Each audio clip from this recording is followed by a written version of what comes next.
ഞാനിപ്പോഴുള്ളത് Riyadh നഗരം, സൗദിയുടെ ആസ്ഥാനമായ റിയാദ് നഗരം. ആ റിയാദ് നഗരത്തിലെ ഒരു ഹോട്ടലിലാണ്. ഇവിടെ വരാനൊരു കാരണം, വേൾഡ് കപ്പ് 1934 വേൾഡ് കപ്പ്.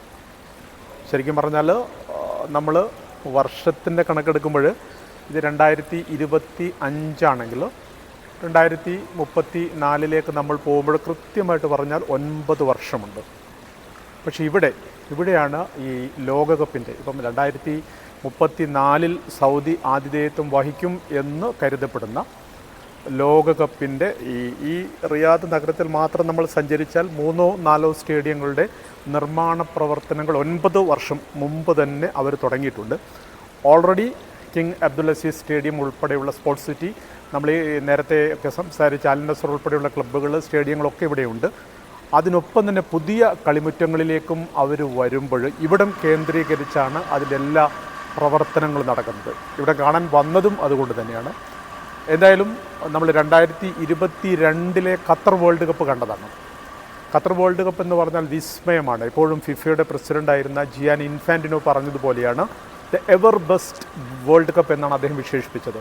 അപ്പോൾ സൗദി ആഗ്രഹിക്കുന്ന ഒരു കാര്യം അതിനുമപ്പുറത്തേക്ക്, കാരണം 2022 നിന്നും 2034 വരുമ്പോഴുള്ള എല്ലാ സാങ്കേതിക മാറ്റങ്ങളെയും ഉൾപ്പെടുത്തിക്കൊണ്ട് ഏറ്റവും മനോഹരമായിട്ട് ആ വേൾഡ് കപ്പ് പ്ലാൻ ചെയ്യുക, അതിനുള്ള ഒരുക്കം എന്ന് പറയുമ്പോഴാണ് ശരിക്കും അതൊക്കെ നമ്മളെ അത്ഭുതപ്പെടുത്തുന്നത്.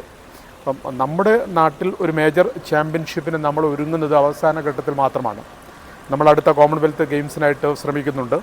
നമ്മുടെ കേന്ദ്ര സർക്കാർ പറഞ്ഞിരിക്കുന്നത് നമ്മൾ ഒളിമ്പിക്സിനായിട്ടും ശ്രമിക്കുന്നു എന്നുള്ള കാര്യം. 2024 ഒളിമ്പിക്സ് കഴിഞ്ഞ് 28 കഴിഞ്ഞ് 32 വരുമ്പോൾ, 28 ലോസ് ആഞ്ചലസാണ്, നമ്മൾ 32 ശ്രമിക്കുന്നു എന്ന് പറയുന്നു. ആ ശ്രമം നമ്മൾ അവസാന ഘട്ടത്തിലാണ്.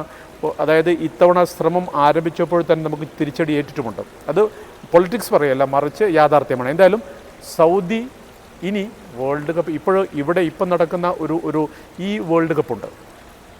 ഈ വേൾഡ് കപ്പിൻ്റെ രസം എന്ന് പറയുന്നത്, ഈ വേൾഡ് കപ്പിനായിട്ട് നിങ്ങൾ അപേക്ഷിച്ചാൽ നിങ്ങൾക്ക് വിസ പോലും 5 മിനിറ്റിനകം ലഭിക്കും എന്നാണ് ട്രാവൽസ് രംഗത്തെ വിദഗ്ധരൊക്കെ പറയുന്നത്. കാരണം ഈ സ്പോർട്സിൻ്റെ മത്സരം കാണാനായിട്ട് ടിക്കറ്റ് എടുക്കുന്ന പക്ഷം ഞങ്ങളൊരു സ്പോർട്സ് ഫ്രട്ടേണിറ്റിയുടെ ആളാണ്. അപ്പം സ്പോർട്സ് ഫ്രട്ടേണിറ്റിക്ക് കിട്ടുന്ന വലിയ അംഗീകാരം ഇവിടെയുണ്ട്. എന്തായാലും സൗദി ഒരുങ്ങുമ്പോൾ, വളരെ വർഷങ്ങൾക്ക് മുമ്പേ ഒരുങ്ങുമ്പോൾ, ഈ ഒരുക്കം എല്ലാവർക്കും ഒരു പാഠമാണ്.